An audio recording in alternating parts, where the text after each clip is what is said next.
Indigo अगर वक्त रहते ज्यादा पायलट्स की भर्ती कर लेता, अगर नियमों में ढील की उम्मीद पर बैठने के बजाय वो उन्हीं नियमों के हिसाब से पहले से तैयारी कर लेता, तो क्या एयरपोर्ट्स पर चल रही इस अफरा तफरी को रोका जा सकता था। इंडिगो का ऑपरेशनल संकट अभी भी थमा नहीं है। रोज कई उड़ानें रद्द हो रही हैं, यात्री फंसे हुए हैं और नाराजगी लगातार बढ़ रही है। वजह वो आप कई बार सुन चुके हैं। 1 नवंबर 2025 से लागू DGCA के नए FDTL रूल्स, जिन्होंने पायलट्स का रेस्टिंग टाइम बढ़ा दिया, रात में लैंडिंग की लिमिट तय कर दी और नतीजा ये कि एयरलाइन के पास उपलब्ध पायलट कम पड़ गए। ऐसे में सबसे बड़ा सवाल यही उठ रहा है कि इंडिगो ने पहले से तैयारी क्यों नहीं की। मिंट की एक रिपोर्ट बताती है कि एयरलाइन अगले दिसंबर तक 900 से ज्यादा पायलट्स हायर करने की योजना बना रही है। इनमें से करीब 150 पायलट फरवरी तक ज्वाइन भी कर लेंगे। ऐसे में वो सवाल फिर से खड़ा होता है, क्या ये भर्ती पहले नहीं की जा सकती थी? और अगर होती तो क्या आज का ये पूरा ऑपरेशनल संकट टल सकता था? इन सवालों का जवाब जानने की तलाश में हमें मिली द हिंदू की हालिया रिपोर्ट, जो इंडिगो के मैसिव ऑपरेशनल एक्सपेंशन को समझाती है।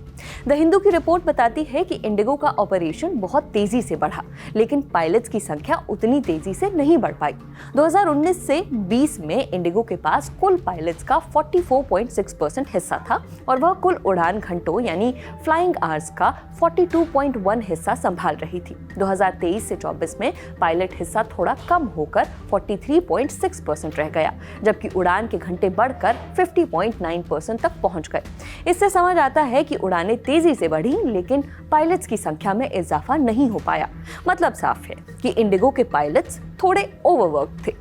एविएशन सेफ्टी एक्सपर्ट कैप्टन ए रंगनाथन ने द हिंदू को बताया कि इंडिगो को पहले ही ज्यादा पायलट्स रखने चाहिए थे। उनका कहना है कि इंडिगो जानता था कि 1 नवंबर के बाद नए नियम लागू होने वाले हैं, फिर भी कंपनी ने विंटर शेड्यूल के लिए और ज्यादा उड़ानों की मंजूरी ले ली, जिसे DGCA ने भी मंजूर कर दिया।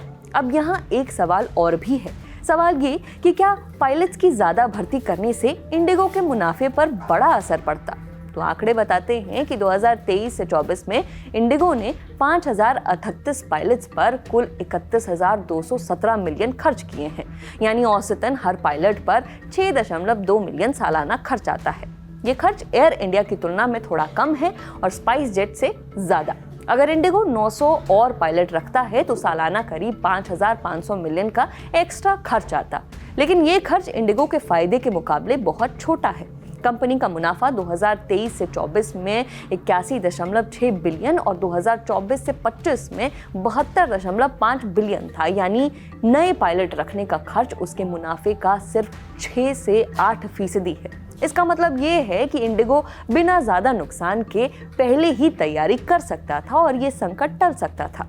कैप्टन रंगनाथन का कहना है कि अब इंडिगो को इतने पायलट भर्ती करने में दिक्कत होगी, क्योंकि इंडिगो ने कई सीनियर फर्स्ट ऑफिसर्स को कैप्टन बनाने में देरी की और इस वजह से कई पायलट नौकरी छोड़कर चले गए। उन्होंने ये भी बताया कि पायलट्स के भत्ते भी कम कर दिए गए, जिससे असंतोष बढ़ गया। इन सब के बीच ताज़ा खबर ये है कि सरकार ने इंडिगो पर एक्शन लेते हुए उसकी 10% फ्लाइट्स घटाने का आदेश दिया है। ये कटौती हाई डिमांड और हाई फ्रीक्वेंसी वाले रूट्स पर होगी। इससे रोजाना चलने वाली 2300 में से करीब 230 फ्लाइट्स कम हो जाएंगी। लेकिन ये संकट कब तक बरकरार रहेगा, इसका सीधा जवाब फिलहाल किसी के पास नहीं है। मामले में आगे जो भी अपडेट्स आएगी हम आप तक यूं ही पहुंचाते रहेंगे। मेरा नाम है नेहा धीमान। देखते रहिए द लल्लन टॉक। शुक्रिया।